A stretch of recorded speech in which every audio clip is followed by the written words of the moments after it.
have a bit of a chat to this good-looking fella with all the buildings around you. That is Peter Eising from Pacific Environments. How are you today, Pete? I'm good, thanks, John. Good. Thanks for this opportunity. Oh, good to chat with you. I know you're pretty connected in the business world, having started Pacific Environments a fair number of years ago, with lots of awards and lots of kudos in your particular industry. So we're going to dive into a bit of that, and we're going to find out. We don't really get to see a lot of architects in front of the camera, do we? Because you're working in behind, managing teams and producing great work for clients. So we've got a few questions here. Let's dive into some of those. Why did you start Pacific Environments that many years ago? Yeah, good question, John. Back in 2006, I had worked with Andrew Patterson for 18 years as a business partner, and it was time for a change. We had, it was a very successful partnership, yet it was time now to create a business that focused more on the things, that I believed would make a sustainable, fun and fulfilling architectural business, improving the world, so to speak, and that opportunity to do it my way. I've always feel that I've been driven by an inner confidence around self-sufficiency, being resourceful, and that sense of independence. And here was a chance to now really follow my dreams, doing it my way, where people in our wider environment are enhanced, and which includes fostering, fulfilling relationships. It's still about personal growth and awareness, and feeling great in the spaces that we live, work, learn, and play. So what do you think that key opportunity was in 2006? You've already mentioned sustainable. What was your vision back then? What did you see as the major opportunity? Well, where I see it is that architecture for me is really the backdrop for people, for the relationships, for activities, that whole sense of well-being that we experience within the spaces we create. Again, whatever that means for each of us, in creating spaces that creates meaning, is also about inspiring us. It also means utilising our collective social skills, utilising latest technology, understanding the balance of nature and the impacts of working with the environment, nurturing the changes that we make. The self-sufficiency to deliver the smaller projects has naturally grown to accommodate a range of exciting projects requiring a team approach. So it's gone from less about me. In fact, it's great that it's not about me, to bring a team of creative individuals together into a connected, cohesive team, sharing similar ethos and philosophy to embrace our making of architecture. So talk me through those early years. Obviously, you're going from you and your business partner to how many in the team now, roughly? We have just on 50 in the team. So when we first set up, or when I first set up, I had a team of 4 with me that had worked with me for a number of years, and they came across and settled into my new business. And I was actually working within another architect's office at the time, shared space, shared facilities, and they said to me, look, we're looking for a new business partner, and I said to them, well, look, at the moment, I'm not. I'm just enjoying that kind of freshness of, just being myself and working out what that means in this new context. However, within 3 months of working very closely with them, they were actually working on a couple of my projects. It just seemed a natural progression to have further talks, and in the end, we merged the two businesses. I'd set up Pacific Environments Limited, and their company, which was ADP Architects, which previously had been Dodd Patterson, they became part of Pacific Environments New Zealand Limited. So we formed a new company in June 2006. So immediately I had three new business partners, and look, it was such an easy transition moving into that. It actually fulfilled a number of things that I had on my business plan, and that was about a sustainable business, which meant having a range of income streams from different building typologies and industries. Well, let's talk about some of those typologies and those early projects. You've already mentioned that sustainable architecture was where you wanted to go. What were some of those early clients or some of those early projects that you enjoyed working with? Well, some of those early projects, they generally came from a sustainable base, which means you can actually work across the spectrum. However, we also had developed a particular expertise, residential apartments, in the housing, and even alterations. But one of the big ones for me has always been retirement, and I've worked in that area for over 25 years, in fact, much longer now. And being able to work in those and develop spaces that also, fulfill these kind of philosophies that I felt as growing the team and growing architecture was important. Now, the other attributes that my new business partners brought there was education. That was a big one and proved to be a particularly important part during those GFC years when everybody stopped developments. So having a government department as a key client became critical and meant really our survival. We also worked in sports and leisure type projects and civic works. And some of those early projects, have come to fruition. There's the Millennium Institute of Sport. There's Waiheke Library. One of the early projects that made a big difference for us was the yellow Treehouse, and that kind of put us on the board. It was very special to all of us, and kind of epitomized, culture really. And it was a great project. I think it was around that time.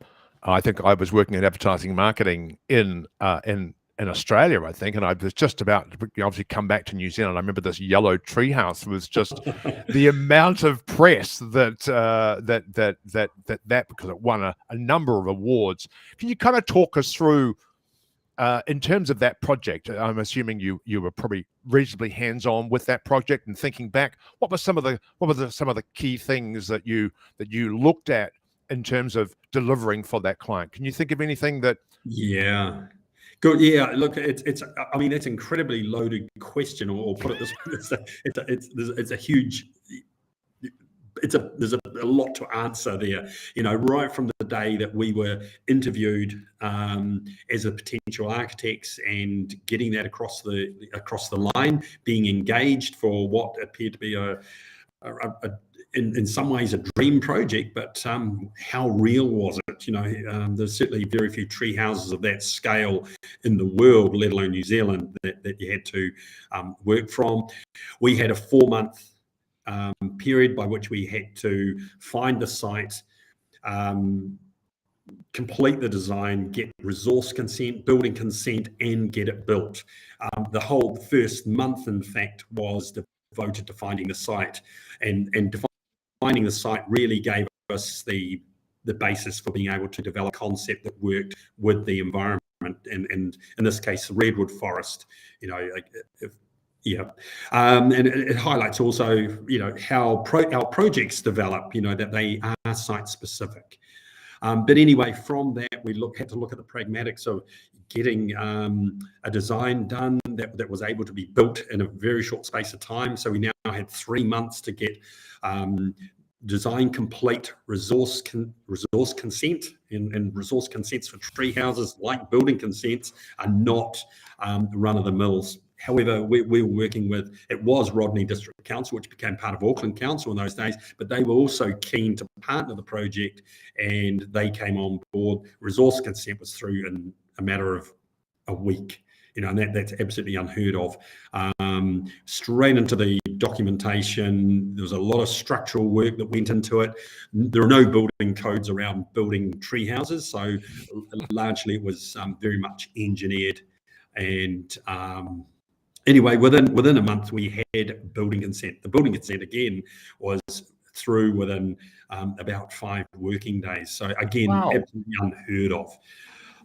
But at that stage, they'd also put the work out to a contractor to build, and the project managers were fantastic in ensuring that everything dovetailed, which was, again, an essential part of meeting a deadline of having it up and running by December, to be operating for, I think it was 2 or 3 months. And it was an advertising campaign at the end of the day, 4 yellow pages. And, I think part of the intrigue was the fact that it was also a live advert on TV, and people were looking at going, oh, this is a load of rubbish, you don't do these sorts of things. So just the credibility of the project in itself created a huge amount of interest, not only locally, but internationally. And we started to get flooded with emails as to what is going on, is it real? And anyway, it opened on time. It was incredibly successful for the client, Yellow Pages, incredibly successful for the advertising company. I think DDB, is it Colenso, way back then. And then it was proceeded to be launched into a number of awards, and it just both in the advertising but also the architecture field. And it was one of those projects whereby it's gut feel. You've got to go in, make an impact. No opportunity to really second guess. We just had a concept and built it. And look, and the rest, and the was absolutely unbelievable, but brilliant for us all. And of course, the rest is history. And so what you started in 2006 with 4 people, and now you said here we are in 2022 with 50 people. What do you think have been some of your key learnings in growing to, 50 staff? Look, I think the biggest thing is office culture. It's about your team.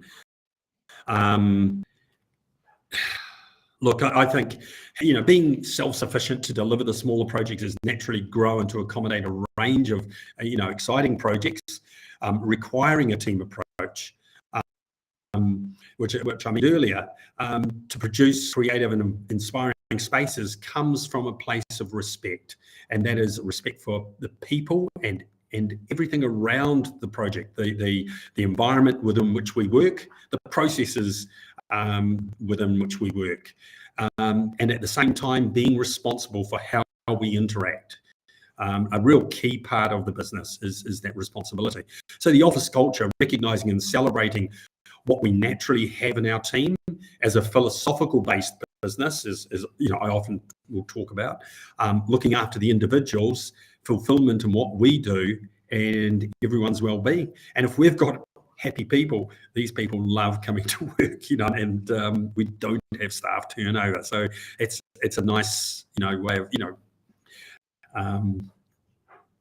realizing the value in our team and them in us. Excellent. Well, it's you've got happy people in your work environment. You've got happy people online. If you have a question, if you're watching our live stream today, if you have a question for Peter, you can put it into the chat. Richard Milsom is clearly a fan of yours. He says, Peter, you are the grand fromage, the big cheese. You obviously, it's still a family business. You have your daughter working at Pacific Environments. Yes. One Yep, daughter. Sarah works for us. Carry on. No, okay. And in terms of from you going back 2006 when you started, and seeing the change in the architecture industry, what changes have you noticed, and do you think they are for the better? Look, change happens, and I think we've got to be responsive to that. Sometimes it is for the better, but even if it's not quite, we've got to see that as a challenge. And again, it's one of the attitudes that we bring to architecture is that, hey, we love it. That's what we have really trained in doing. Resolving three-dimensional problems, and they can be quite grappling at times. But again, I do come back to that team, and nurturing a team that does develop that robustness of not letting obstacles get in their way, but looking for the solutions. Again, it's really simple, but it's a critical part of how we do business, is working with solutions. You did mention about family business, and yes, my daughter Sarah works in the business as she's a graphic designer, but she also works in the marketing and branding part of the business. And it's just delightful having a family member in the practice. A sense of, probably a real sense of belonging, and I think it works with the wider team as well. You see the humanness of us all, when you're working in a family environment. In terms of trends moving forward, you want to give away any sort of insights in terms of where you see a sustainable architecture heading?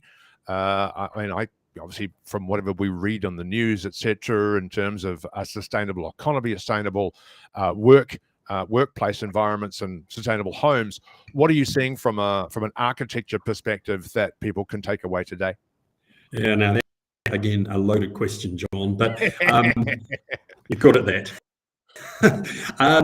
Look, I think that whole sustainability thing is a holistic approach to living, and our part of that is in the architecture.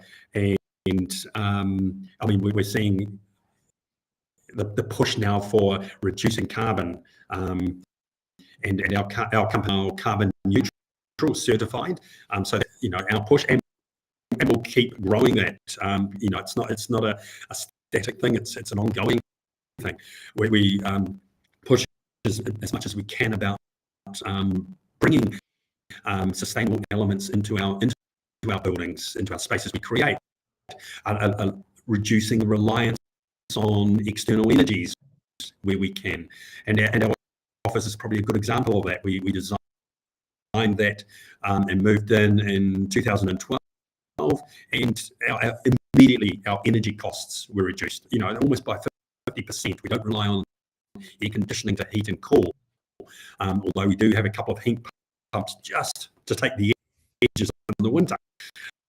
But it's that free flow of air, where we actually found it as well, and we do measure it through carbon dioxide measuring. We know when, if we're feeling tired, we look up and you see, oh my God, the CO2 level's a bit high, open a few more windows. But they are measurable, and I think it's relating how we feel to the spaces we create that makes the difference. Getting natural light, sunlight. I think we thrive in those, or as humans, we thrive in those natural environments. Yeah. In terms of direction, I think there's a number of technologies that are developing that we're seeing, particularly in mass timber construction, and we're working with a couple of significant companies with our work in mass timber structures. Another area that is of particular interest, and still fledgling really, is the 3D printing, and how that is actually going to impact us. But we're going to be limited initially by bringing our building codes up to scratch to be able to actually accommodate these changes in technologies. But they are areas of the future. Good answer. I have one more question for you, and that is, we've already mentioned the yellow treehouse. Some of the other gongs that you've picked up over the over the course of since 2006. Any favorites you want to call out? Maybe any of those images behind you? Yeah, well, right behind me is the Millennium Institute of Sport over in Waiheke. That was a major project. It's our national sports centre, effectively. And that picked up awards. We won awards for the Waiheke Library. We've got a great team, who work on these projects. We just picked up another sports award down in Hawke's Bay for another. It was a mini version of the Millennium Institute of Sports, Hawke's Bay Sports. We're really proud of that. They're outward signs of what we do. However, we while a nice pats on the back, it's about enjoying the process, enjoying the people we work with, the clients, the consultants, and again, make a difference in our community. Excellent. Well, I think just as we get a little bit of lag on the internet, might be time to call it quits. Thank you so much for joining us today. And I think we've certainly answered who is Peter Eising. We have found that out today.